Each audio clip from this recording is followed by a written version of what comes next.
Dhauliganga river. আর এই যে এই ভদ্রমহিলাকে দেখা যাচ্ছে, এই ভদ্রমহিলা বেসিক্যালি মেষ পালন করেন। ওনারই হাজব্যান্ডের সাথে কথা হচ্ছিল।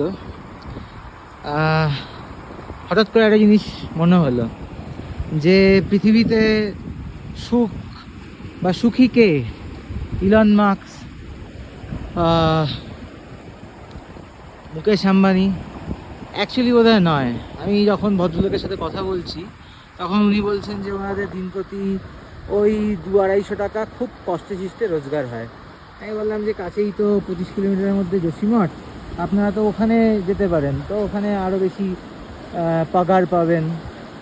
তো বলছেন যে না, দরকার নেই, আমি যা আছি সেখানেই সুখে আছি, এইটাই ওদের কাছে শান্তির জায়গা, সুখের জায়গা। অ্যাকচুয়ালি বোধহয় সুখ শান্তির সাথে মানুষের চাহিদা এটা ব্যস্তানুপাতিক। চাহিদা যার যত বেশি সে বোধহয় ততটা সুখী নয় এই মানুষগুলোর মতো, এরা যতটা সুখী। Dhauliganga river, Chamoli district, Uttarakhand.